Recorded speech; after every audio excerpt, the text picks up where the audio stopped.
அஃலலு சியாமி பஅத ரமலான ஷஹ்ருல்லாஹில் முஹர்ரம். ரமலானுடைய மாதத்திற்கு பிறகு ஒரு சிறந்த ஒரு நோன்பு இருக்கிறது என்று சொன்னால் அது அல்லாஹுவின் மாதமான முஹர்ரம் மாதத்தில் வரக்கூடிய நோன்பு தான் என்பதாக பெருமானார் ஸல்லல்லாஹு அலைஹி வஸல்லம் அவர்கள் சொல்லி காண்பிக்கின்றார்கள்.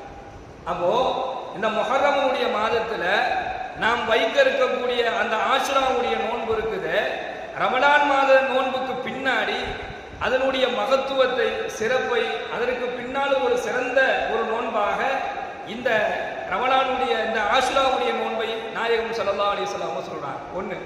ரெண்டாவது, இந்த முஹர்ரமுடைய மாதத்தை முஹர்ரம் மாதத்தில் வரக்கூடிய நோன்பு என்பதாக சொல்லாம ஷஹ்ருல்லாஹில் முஹர்ரம் என்பதாக சொல்றாங்க. இந்த முஹர்ரமினுடைய மாதம் அல்லாஹ்வினுடைய மாதம் என்பதாக அல்லாஹ்வின் தூதர் ஸல்லல்லாஹு அலைஹி வஸல்லம் அவர்கள் சொல்லக்கூடிய அந்த செய்தியை நம்ம பார்க்கிறோம். அப்போ முஹர்ரமுடைய மாதம் அல்லாஹ்விற்குரியது. என்ன காரணம் சொன்னா, இந்த முஹர்ரம் மாதத்துல நிறைய விஷயங்களை அல்லாஹ் செய்து முடித்தான். நிறைய விஷயங்களை அல்லாஹ் செய்து முடித்தான். நம்ம வரலாறுகளை எடுத்து பார்த்தோம்னா பெரும் கொண்ட மாபெரும் விஷயங்கள் எல்லாம் இந்த முஹர்ரம் மாதத்துல தான் நடைபெற்றது என்பதாக வரலாறுல சொல்லுது. அப்போ சகோதரர்களை, இது அல்லாஹ்வின் மாதம்.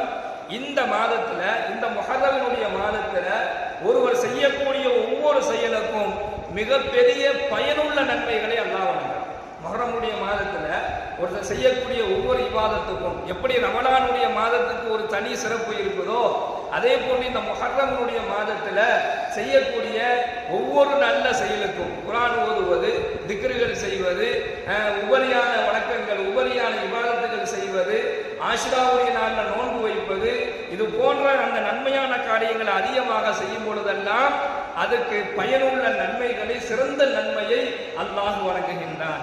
அடுத்து பெருமானார் ஸல்லல்லாஹு அலைஹி வஸல்லம் சொல்றாங்க, வ அஃலலு ஸலாத பஅதல் ஃபரீலத்தி ஸலாத்துல் லைல். தொழுகையிலேயே ஃபர்லான தொழுகைக்கு பிறகு கடமையான தொழுகைக்கு பின் ஒரு சிறந்த தொழுகை இருக்குது அப்படின்னு சொன்னா அது ஸலாத்துல் லைல், அது தஹஜ்ஜுடைய தொழுகை என்பதாக நாயகம் ஸல்லல்லாஹு அலைஹி வஸல்லம் கூறுகின்றார்கள். அபூ ஹுரைரா ரலியல்லாஹு அவர்கள் இந்த ஹதீஸ் அறிவிக்கிறாங்க.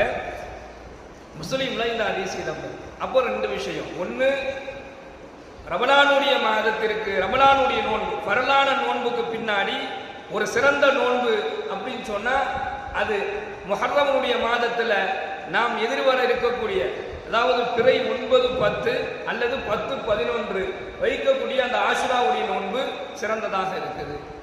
கடமையான ஃபர்லான தொழுகைக்கு பின்னாடி ஒரு சிறந்த தொழுகை இருக்குது அப்படின்னு சொன்னா அது ஸலாத்துல் லைல், அது தஹஜ்ஜுத்.